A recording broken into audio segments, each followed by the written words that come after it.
ایک بات ذہن میں رکھ لیں کہ یہ ہو نہیں سکتا کہ انسان پر مشکلات نہ آئیں۔ بہرحال مشکلات آئیں گی، یہ اچھوں پر بھی آتی ہے اور بروں پر بھی آتی ہے۔ صرف اتنا فرق ہوتا ہے کہ اچھوں پر آزمائش کے لیے آتی ہے، میرے جیسے گناہگاروں کے لیے بعضوں کا سزا بن کے آتی ہے۔ بہرحال آزمائش آتی ہے، دکھ، تکلیف، بیماری، مصائب، پریشانیاں، یہ انسان کے ساتھ ساتھ چلتی ہیں۔ اب ہوتا یہ ہے کہ ہم مختلف قسم کے رویے آزمائش کے وقت ان کا ہم اظہار کرتے ہیں، ہماری مختلف حالتیں ہو جاتی ہیں جب آزمائش آتی ہے۔ صرف سمجھنے کی بات یہ ہے کہ آزمائش تو بہرحال آئے گی، تو ہم نے کرنا کیا ہے؟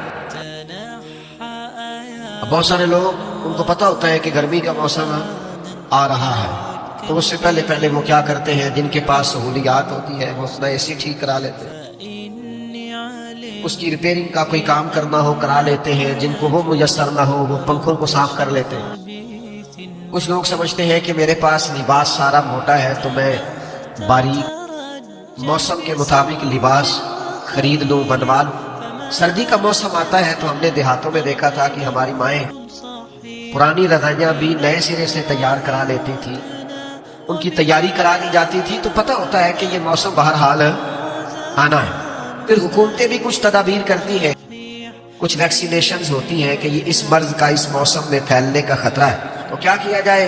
تو کیا یہ جائے کہ اس موسم کے لیے اس بیماری کے پھیلنے کا خدشہ ہے تو اس کی یہ ویکسینیشن یہ وقت پر کرا لی جائے، تاکہ انسان جب وہ بیماری آئے تو آنے سے پہلے اس کے پاس تدابیر موجود ہو۔ آزمائش تو آئے گی، کرنا کیا ہے؟ سب سے پہلی بات یہ ہے کہ جب انسان پر آزمائش آئے تو اسے اپنے آپ کو کنٹرول کرنا ہے، واویلا نہیں کرنا، شور نہیں کرنا، ہاتھ پیر نہیں پھولنے چاہیے، بہت زیادہ انزائٹی، ڈپریشن اسے نہیں ہونا چاہیے، اسے اپنے آپ کو کنٹرول کرنا ہے۔ باقی جو لوگ مدد کے لیے آئیں گے وہ بعد میں پہنچیں گے، جو ڈاکٹر اس کے پاس آئے گا اس کو بھی فون جائے گا، وہ تیاری کرے گا، وہ نکلے گا، گاڑی نکالے گا، آنے میں ٹائم لگے گا۔